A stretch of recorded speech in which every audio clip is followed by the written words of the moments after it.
comme il était au commencement, ainsi il est maintenant, et en sera toujours de même, jusqu'à l'éternité. Amen. Saint, Saint, Saint. Saint, Saint, Saint, Saint, Saint, Saint, Saint. Crie l'oiseau des grands cieux.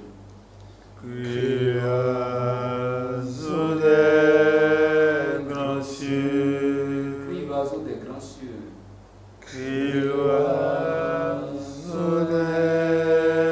grands cieux. Crie l'oiseau des grands cieux. Crie l'oiseau des grands cieux. Chante la sainte colombe. Chante la sainte colombe. Chante la sainte colombe.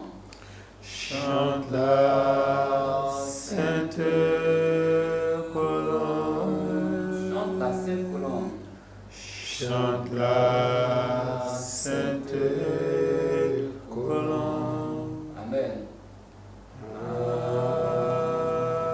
Amen. Jéhovah, Saint, Jésus-Christ, Saint, Saint Michel, Saint, Éternel Dieu, Père de toute révélation, Saint. en ce moment nous venons en ta sainte présence, Seigneur, pardonne nos péchés. Amen. Sanctifie-nous, Seigneur. Amen. Révèle-toi à nous, Seigneur. Amen. Révèle-toi au monde, Seigneur. Amen. Sais-toi puissamment de nous, Seigneur. Amen. Et que toi seul règne en exclusivité dans cet enseignement. Amen. Au nom de Jésus-Christ. Amen. Maison de Dieu, peuple racheté de Dieu, écoutez, prêtez oreille à la thématique de cette semaine. Éternel, par ta lumière, nous voyons la lumière, discernons la volonté de Dieu. Le premier texte de ce soir se trouve dans le livre de Apocalypse, en son chapitre 21, du 22e au 24e verset. Apocalypse 21, 22 à 24. Analysons la parole de Dieu. Apocalypse 21, 22 à 24. Je ne vis point de temple dans la ville, car le Seigneur Dieu Tout-Puissant est son temple, ainsi que l'agneau. La ville n'a besoin ni du soleil, ni de la lune pour l'éclairer, car la gloire de Dieu l'éclaire, et l'agneau est son flambeau. Les nations marcheront à sa lumière, et les rois de la terre y apporteront leur gloire.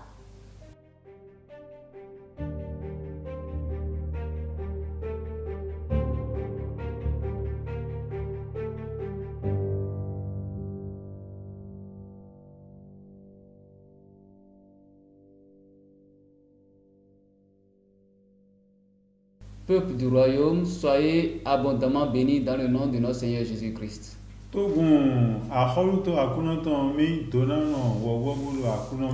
Une grande joie de vous revoir aujourd'hui encore sur votre chaîne préférée, La Voix de l'Éternel Dieu.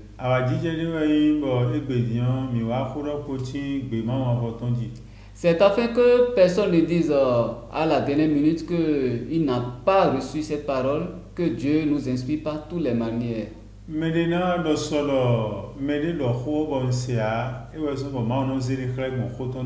Et aujourd'hui, une fois encore, la parole de Dieu nous est révélée à travers un thème assez spécial. Un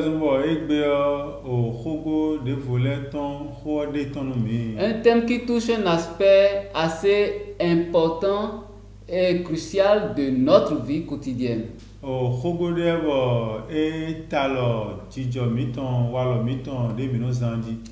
qui que tu sois ou que tu sois bien-aimé, je prie que la grâce du Seigneur repose sur toi en ce moment et que le Seigneur t'ouvre l'esprit afin que tu puisses recevoir cette vérité qui vient de lui aujourd'hui.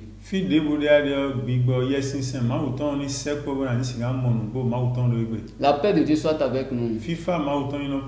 Ainsi, le thème est intitulé « Éternel, par ta lumière, nous voyons la lumière ».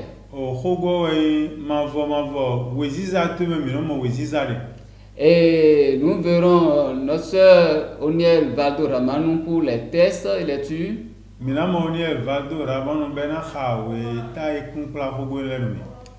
Le frère Angelo Recampo les explications. Frère Miton, non vu Miton, Angelo Recan, Enati au week-end de final. Le frère Ramanou Paulin pour nous parler du thème éternel, notre source de lumière. Oh, Raman parfait, Enati, Mavaway, au Don ou Wesisa Miton. Et le frère Asogba Edouard pour nous parler de l'homme en présence de Dieu. Bon, nos vies à Asogba Edouard, Enati, au Beto, au Maousi, nous con. Que Dieu soit avec nous. On dit, éternel, par ta lumière, nous voyons la lumière. Et depuis l'Antiquité, depuis les temps originels, les hommes ont toujours cherché une solution pour s'éclairer quand la nuit tombe.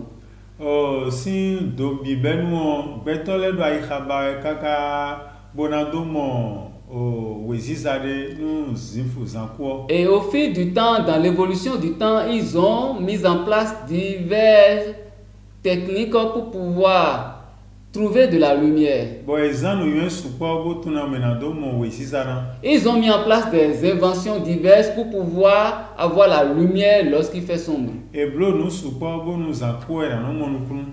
Parce que la lumière, c'est aussi importante à la vie comme l'eau est importante.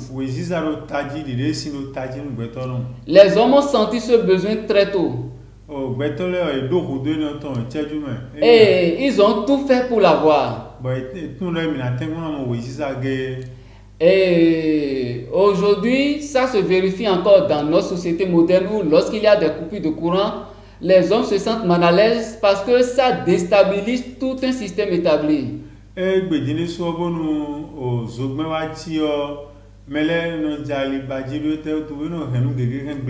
Il y a des économies qui sont touchées lorsqu'il y a des coupures de courant sur une longue durée aujourd'hui. Il y a des investissements énormes qui sont faits aujourd'hui par les gouvernements de cette terre pour pouvoir avoir une indépendance en matière d'énergie, pour pouvoir avoir la lumière à plein temps.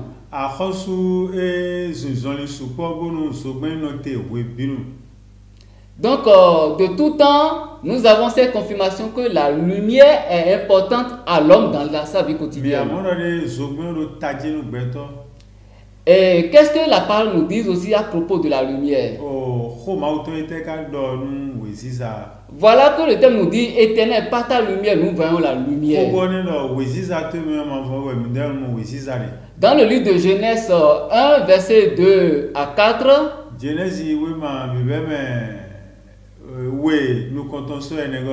on a dit que la terre était informée vide et était couverte par les ténèbres.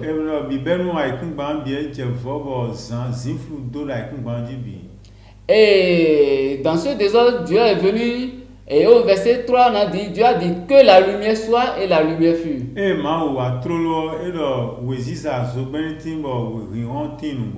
Et la lumière a jailli en même temps pour éclairer la terre et chasser les ténèbres. Et le verset 4 a précisé que Dieu a vu que la lumière était bonne. Dieu même a apprécié la présence de la lumière. On a dit qu'il a vu que la lumière était bonne. Et alors qu'est-ce qu'il a fait? Il a séparé d'avec les ténèbres.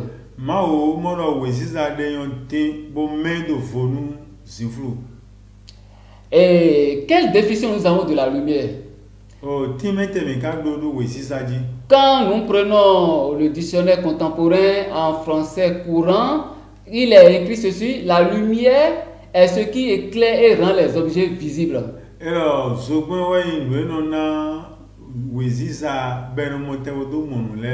Donc ça veut dire quoi? Ce qui est visible, ça veut dire que si quelque chose est rendu visible, ça veut dire que la chose était cachée auparavant.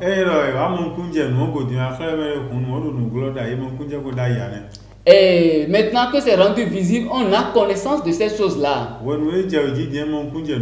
Ce qui voudrait dire quoi? On avait une ignorance avant. Et la lumière est venue nous relever de cette insuffisance, de cette ignorance-là. Et la lumière dont il est question aussi, c'est au-delà de la lumière que nous utilisons, de l'énergie que nous utilisons, cette lumière n'a rien de comparable à ce que nous utilisons. Ceci peut être une préfiguration de ce dont il est question. Donc on peut dire que cette lumière, c'est la connaissance qui vient de Dieu. La révélation, une intelligence qui vient de Dieu. Le discernement qui vient de Dieu. Les avertissements qui viennent de Dieu. Les orientations qui viennent de Dieu. Et qui nous orientent dans ce monde qui est sous l'emprise des ténèbres. Parce que souvenons-nous, le verset de Genèse a dit que la terre était informe et vide et les ténèbres couvraient la terre. C'est-à-dire que le malin, le règne de Satan était évident sur la terre. Et à cause de ça, il nous fallait une lumière. De la même manière que nous ne pouvons pas rester dans une chambre en pleine obscurité, il nous fallait une lumière dans ce monde qui est régi par le règne de Satan.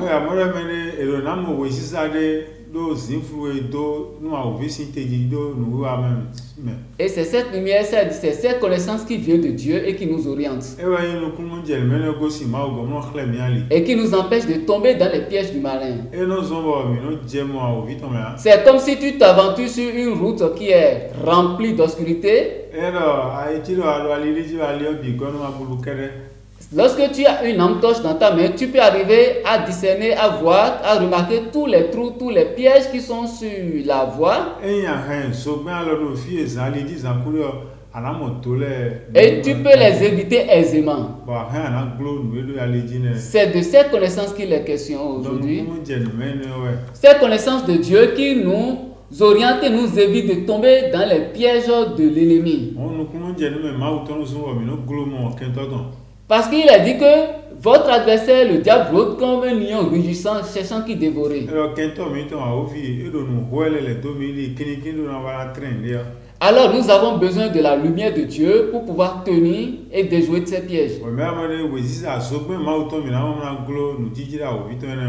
Et c'est pour ça qu'en Jacques 1,17, il est dit que Dieu est Père des lumières.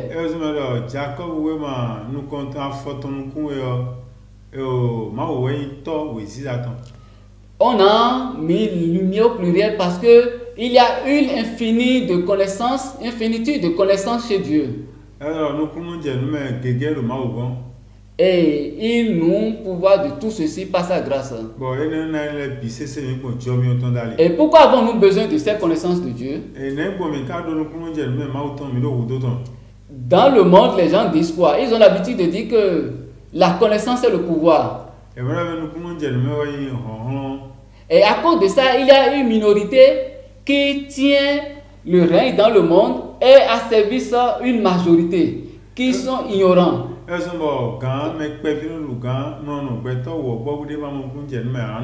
Une majorité qui est ignorante des réalités et qui souffre. Et Osée 4:6 dit quoi? Mon peuple est détruit parce qu'il lui manque la connaissance. Alors bien aimé, nous avons besoin de cette connaissance, nous avons besoin de cette lumière de Dieu. Nous avons besoin de Dieu pour voir correctement dans ce monde. Nous avons besoin de Dieu parce que notre intelligence est a priori obscurcie. Et pour finir, nous avons dit que Jésus est la lumière de Dieu. C'est de cette lumière dont nous avons besoin parce qu'en lui se trouve et repose l'esprit de connaissance de Dieu.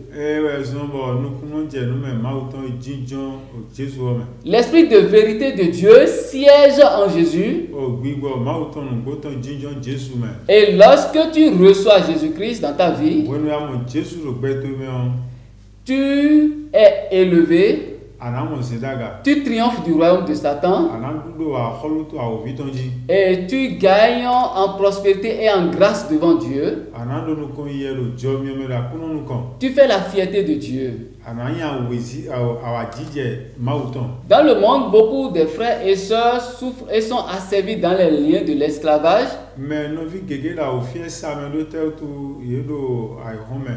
Parce qu'ils n'ont pas cette lumière-là. Je ne sais pas ce qui est de ton cas, bien-aimé. Je ne sais pas les questions auxquelles tu es confronté. Je ne sais pas les enjeux qui sont devant toi. Mais une chose est sûre, Jésus est la lumière qui pourra te guider. Jésus est la lumière qui va te mener au bout de la tunnel pour que tu vois la grâce et la joie en Dieu.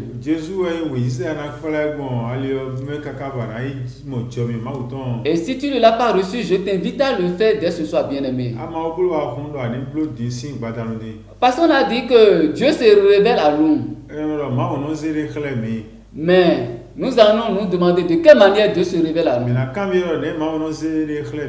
En Job 33, verset 14, on a écrit que Dieu se parle tantôt d'une manière, tantôt d'une autre. Et personne n'y prend garde. Ça veut dire quoi? Parfois, nous n'avons pas le temps d'écouter Dieu. Nous ne prenons pas le temps d'écouter Dieu. Pourtant, Dieu use de toutes les manières pour nous parler, pour se signaler à nous. C'est comme une lumière qui est dans le lointain et qui se reflète dans l'obscurité. Et la preuve, on en voit dans toutes nos actualités quotidiennes d'aujourd'hui. Il suffit que tu surfes sur ta page Facebook et tu vas tomber sur des publications qui parle de Dieu. Mais la réaction des enfants de Dieu aujourd'hui, lorsque tu tombes sur ça, c'est qu'on est ennuyé et en même temps on zappe ça.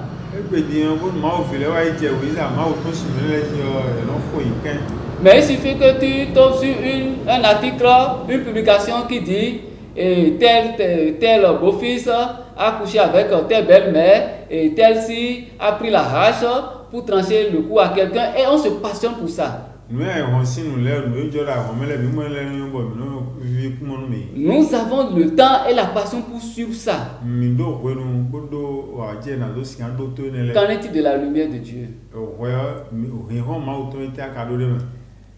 Dans le livre des Psaumes, David l'a dit, ta parole est une lampe à mes pieds, une lumière sur mes sentiers. Alors bien aimé, je te recommande ceci aujourd'hui. Prends plaisir à la parole de Dieu. Apprends à saisir les messages de Dieu. Apprends à prêter oreille à ses voix par toutes les manières, les canaux qu'il use pour entrer en contact avec toi. Dieu a une grâce pour toi et il veut te la révéler. Je prie que Dieu te bénisse là où tu es. Au nom de Jésus-Christ. Amen.